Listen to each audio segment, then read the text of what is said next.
శీతాకాలంలో అధిక విస్తీర్ణంలో సాగు చేయబడే కూరగాయ పంటలు క్యాబేజ్, క్యాలీఫ్లవర్. ఒకప్పుడు చలికాలంలోనే అధిక విస్తీర్ణంలో సాగు చేయబడిన సూపర్ మార్కెట్లు, రీటైల్ మార్కెట్ల రాకతో డిమాండ్ పెరగడం వల్ల రైతులు సంవత్సరం పొడవునా సాగు చేస్తున్నారు. నీటి వసతి ఉన్న పట్టణ పరిసర ప్రాంతాల్లోని రైతులు వీటిని దఫదఫాలుగా విత్తుకొని సాగు చేస్తూ లాభపడుతున్నారు.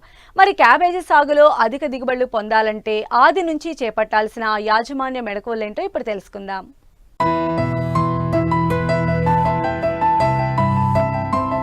చల్లని వాతావరణం క్యాబేజీ సాగుకు అత్యంత అనుకూలం. దీని పంట కాలాన్ని బట్టి స్వల్పకాలికాలని, దీర్ఘకాలిక రకాలు అని విభజించవచ్చు.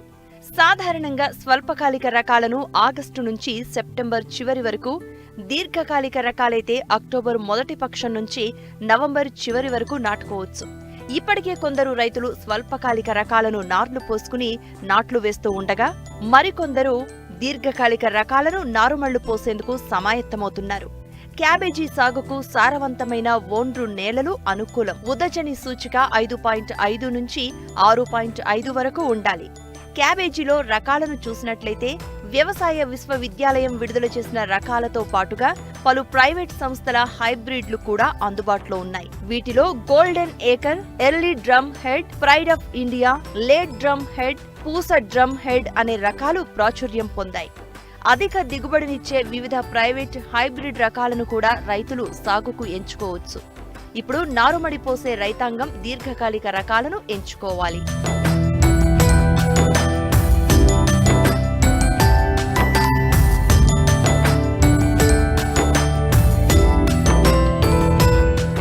ఎకరా పొలంలో విత్తుకోవడానికి సూటి రకాలైతే 300 గ్రాముల విత్తనం, సంకర రకాలైతే 100 నుండి 150 గ్రాముల విత్తనం సరిపోతుంది.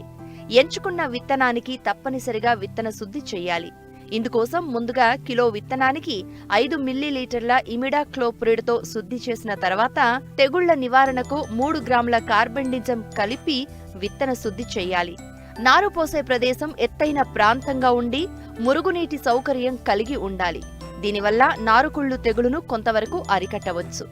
నారు మడి కోసం ఎంచుకున్న పొలాన్ని ముందుగా దున్ని అందులో బాగా చివికిన పశువుల ఎరువు లేదా వర్మీ కంపోస్ట్ వేసి కలియదున్నాలి.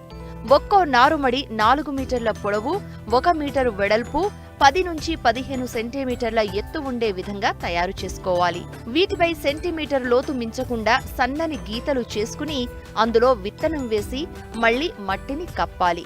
విత్తనం సన్నగా ఉండడం వల్ల ఇసుకతో కలిపి వరుసల్లో పలుచగా వేసుకోవాలి. తర్వాత దీనిపై ఎండుగడ్డిని కప్పి విత్తనం మొలిచే వరకు ప్రతిరోజు ఉదయం, సాయంత్రం రోజ్ క్యాన్తో మడులపై నీటిని అందించాలి. వారం తర్వాత ఎండుగడ్డిని తీసివేసి రోజుకు ఒకసారి నీటి తడి ఇస్తే సరిపోతుంది.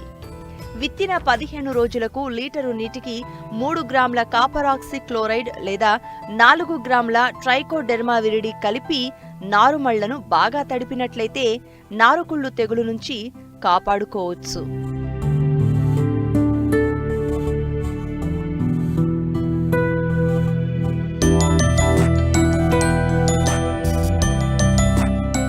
ఆధునిక పద్ధతులైన షేడ్ నెట్ల కింద ప్రోట్రేలలో కూడా నారును పెంచుకోవచ్చు. రైతు స్థాయిలో పెంచేందుకు 50% నీడనిచ్చే షేడ్ నెట్లు సరిపోతాయి. ఇలా పెంచిన నారుకు చీడపీడల బెడద తక్కువగా ఉండి ఆరోగ్యవంతంగా ఉంటాయి.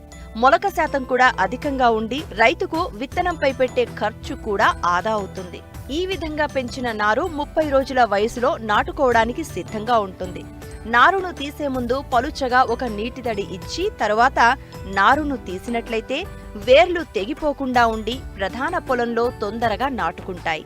ముందుగా ప్రధాన పొలాన్ని బాగా దుక్కి చేసి ఎకరాకు 10 టన్నుల పశువుల ఎరువు, 40 కిలోల భాస్వరం, 40 కిలోల పొటాష్నిచ్చే ఎరువులను ఆఖరి దుక్కిలో వేసుకుని కలియదున్నాలి.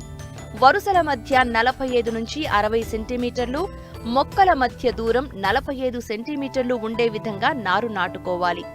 వెంటనే నీటి తడిని ఇవ్వాలి.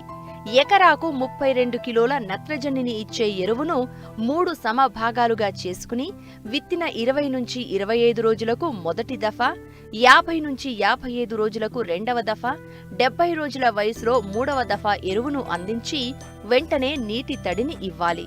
క్యాబేజీలో కలుపు నివారణకు నారు నాటిన 1-2 రోజులలోపు ఎకరాకు పెండిమిథాలిన్ 1.25 లీటర్లు లేదా అలాక్లోర్, తేలిక నేలలైతే 1 లీటరు, బరువు నేలలైతే 1.2 లీటర్ల మందును 200 లీటర్ల నీటిలో కలిపి తగినంత తేమ ఉన్నప్పుడు పిచికారీ చెయ్యాలి.